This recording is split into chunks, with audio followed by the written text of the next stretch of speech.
Hey there, I'm Mike Dunn, Editor-in-Chief of Tabletop at Gamingtrend, and we're here on the last day of Genghis Con 46 in Denver, Colorado, with Luke Gygax and Alphinius Goo himself.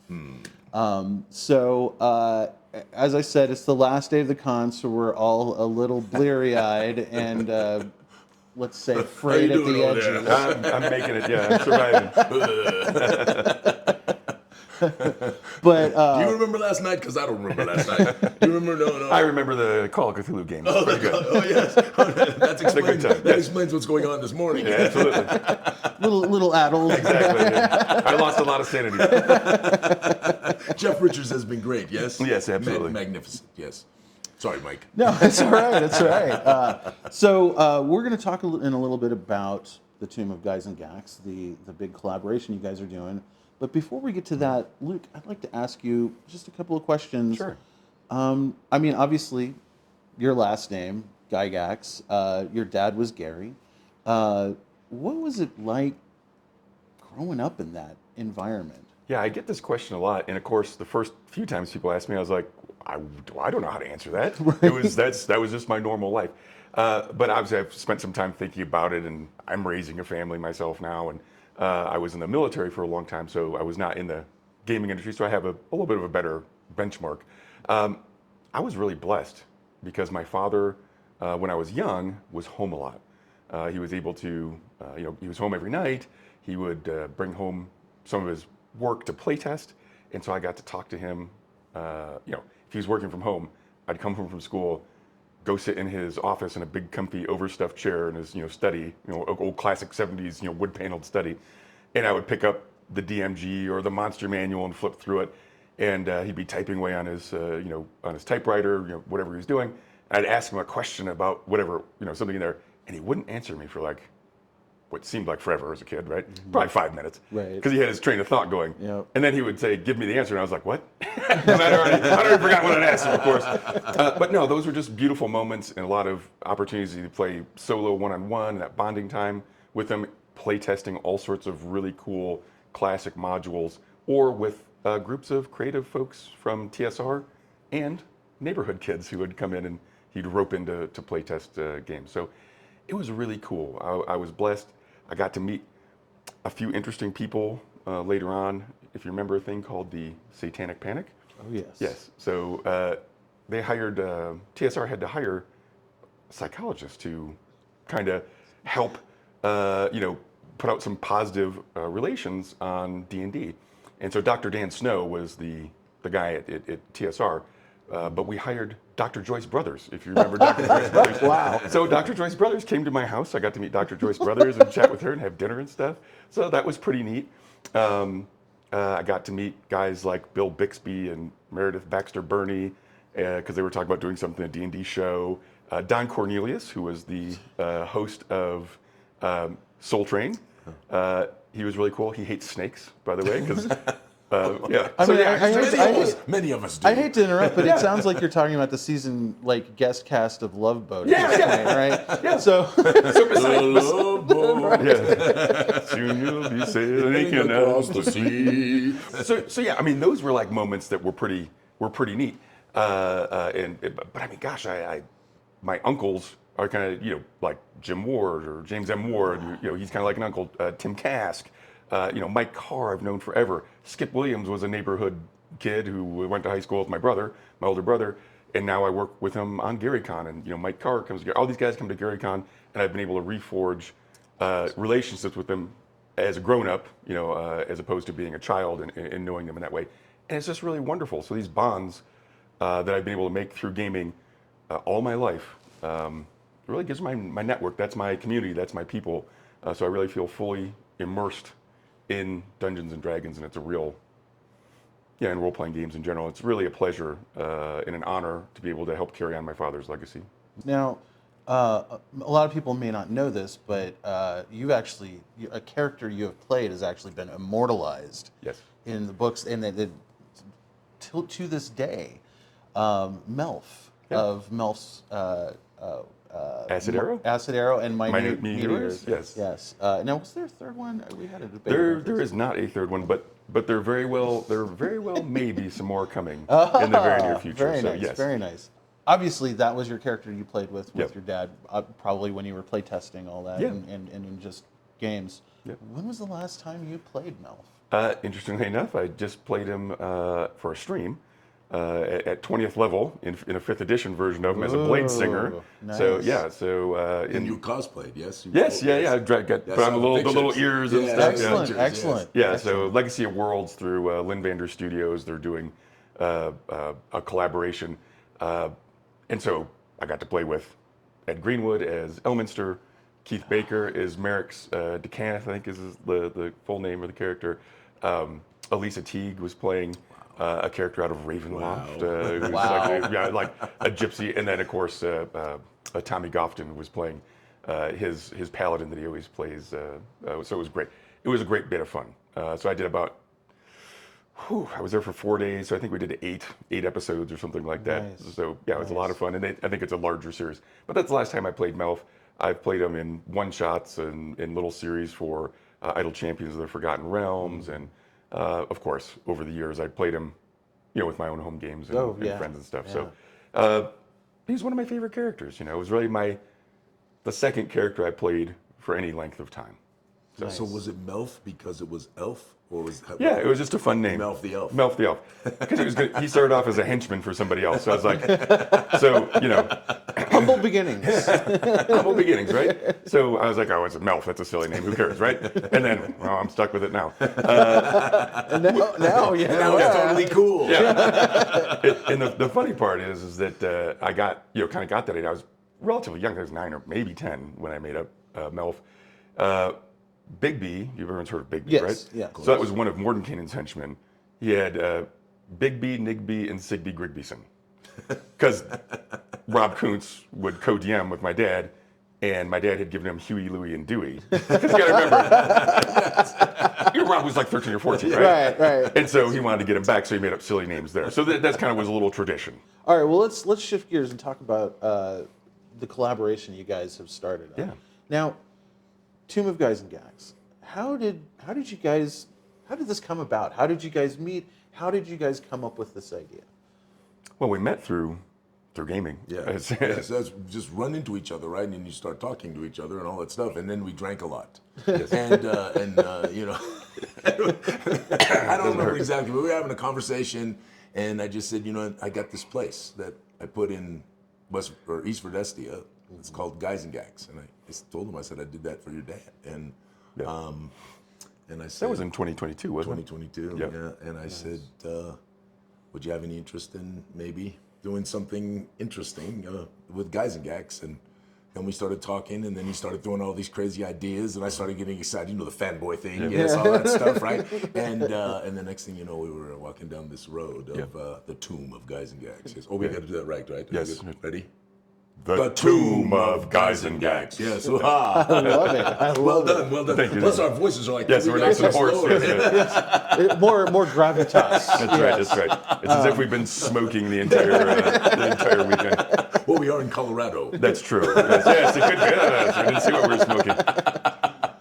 So It's that or DMing a whole bunch will make your voice yes, hoarse yes, that's after all this time. And the combination of all is really brutal. Yes, absolutely. So it really turned. I mean, it's a magnificent tale about a ghost named Gerald Gyzaengaxx and his son, who returns home after serving in the military with his family, and Gerald has been missing for some time, and Lukáš, Yes, Lukáš Gyzaengaxx. yes, hires a group of people to investigate what has happened to his grandfather, and that's basically the beginning of the tale. Very nice. So I get to be the quest giver. Yes, he's got a little look at question mark that. over Yeah. his head. It's magnificent. But his family, right? All the kids. Yeah, my kids, I have characters in there. My wife is in there, and we thought, well, okay, that's pretty fun. Well, wouldn't it be neat to invite some other people to be NPCs in this? And we jumping ahead there, but we got these cool people to be in our town, and because it's an homage, we decided a great module was the village of Hamlet. That was Fantastic. first, really the first, a very early version of Hamlet was the first game I ever played. First game of D&D I ever played. Wow. And so we decided to make Etholm, which is an anagram of Hamlet.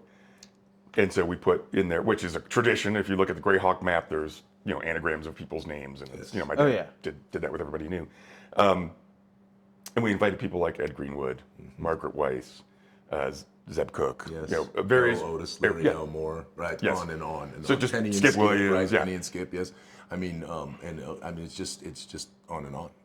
We have probably 20 something like that, 20 legends, 25 legends, something like that already. Making little cameos through NPCs they've designed, either based on themselves or a favorite character of theirs. Yeah, Marvelous Peter Atkinson, of course, that's right. Yes. Came and said, "I'd love to do it." And it's just, I mean, that is where the this, Mike, because Mike and I play. We have a game together at home. Full disclosure. Yes, full disclosure. Full disclosure. If Mike doesn't treat us well, I can kill his character. This is true. This is true.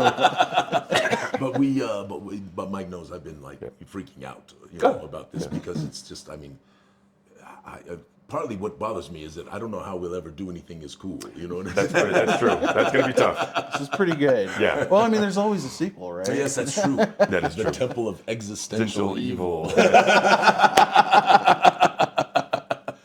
It's pretty lampoony, yes. but it's also going to be grimdark. Luke has some great ideas. I'm really excited about them. I brought a few things to the table too, and then we get some other in our community. Other people have suggested some things. Matt Everhart, we're going to hopefully rope him in. He actually is in Zondra Oz. Many people know him as Casey Rift. Yeah. Yes. So Matt's going to be involved, and it's pretty exciting. Yes. We've got the very famous monster that I made when I was in like second grade. The Fawn. The Fawn. It's amazing. No, listen, seriously. It's got all these eyes. I put it up in the den. Yeah. You also created the Bullywug, correct? I did, Bullywugs. Okay. We had a creek in our... I didn't know that. Yeah, we had a creek in the backyard, and you go out there playing the creek, and I was like, wouldn't that be cool if there was like little, frog guys? Man, I can only imagine how amazing that was. Because you really have no restrictions on your imagination at that age. Right. And so I'd go and tell my dad these fantastic things, and he'd be like, all right, cool, yeah, that's a good idea. Let's make that one up. Fantastic. So it's fun stuff. Fantastic. Because he's like, oh yeah, I got to put some stuff in these books, right? So here, let's throw it up. And I can't come up with it all. It's too much. Exactly. It's amazing. I mean, it's amazing to me looking at the monster manual. Sure, you pull a lot of stuff from mythology or whatever, but he made up so many of those.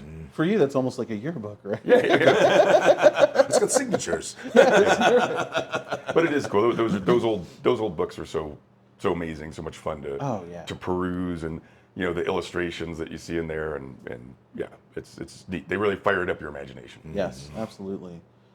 Now, Luke, if your dad was alive today, what do you think he'd think about this project that you're working on?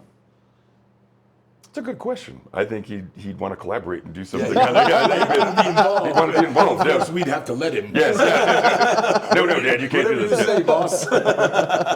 Yeah, because I mean, I did it. The first big module I worked on outside of when my dad outside of TSR, as a kid, as an adult, was the Lost City of Gaxmore, which was published by Trollord Games as a D20 game way back in 2000. Right. And so I was running a game at a hobby shop.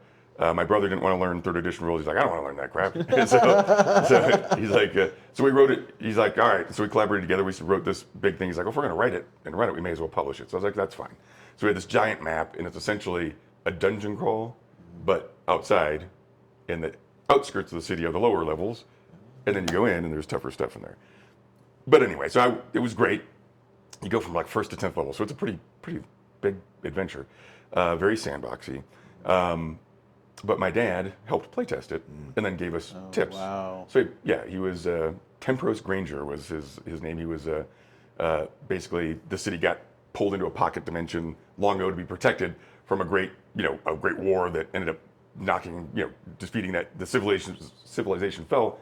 And so it was Farlongen was our original one, but Ernst Gregarious was the god who did that, and then never really brought him back because it hadn't settled down. So, but he'd left his staff in there, a powerful magic item, right? So forces of evil, a Cambion and the Witch Mother, want to get the staff, and so they figure out how to pull the city back from the pocket dimension, and then attack it with their forces. So for the people in the pocket dimension, maybe 100 years have passed. And it's been rough, a lot of population, has disappeared because there wasn't a lot of food, yada, yada. But it's been like 1,000 years for the world. So everything is different. and they're basically devastated. And you're, the leader, the baron of the area is like, what the heck just happened? Like the whole city just popped over. Can you go check that out? Let's see what's going on up there. And yeah, and so that's kind of the synopsis. But my dad added, like magical statues and, helped advised on several different things. And that was so much fun. I'm sure if he were still around, he was gaming and writing on gaming and talking to gamers about gaming until the day he died. Yeah. That was absolutely his joy throughout life. That's what he wanted to do. Well, I think this is a great honor to your dad, just what you guys are doing, and I think the people that love this game are going to appreciate it and love it too, and it's just super cool. Yeah, like Mike, I can't even get over it. So many Easter eggs. I was say that's the fun part. Oh yeah. Yes.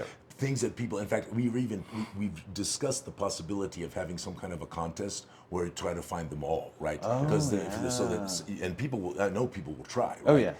But there's many already planned, and I'm sure as we're doing it, right, more will come. Yes. And when, just all the way, not necessarily just 40 or 50 years ago, but maybe even 10, 20 years ago, some of these wonderful things that have come up more lately. So it's going to be special, and it's going to be challenging. For sure. Yeah. Yes, I think that's important. Because his dad, right?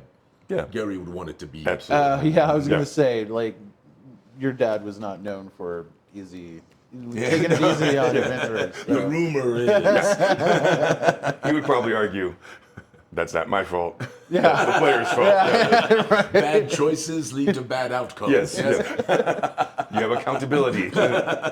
You guys are collaborating on this, working on it together. Like, how have you guys split up the duties, so to speak? Well, I'm gonna do most of the writing, the heavy lifting, because this man is too busy. Like he's got these dragon shoes on right now, yes, which are cool as hell. They are. And cool. I keep telling you, I need size 16. I know. Size 16. I'm working on it. We're gonna go. Tell them about just real quick. Exactly. Tell them about these shoes. Oh, okay, yeah. So take one off, damn it. Take one off and show it. Just show it. This is amazing. All right. So this is one of the prototype shoes. So this is the Flamewalker.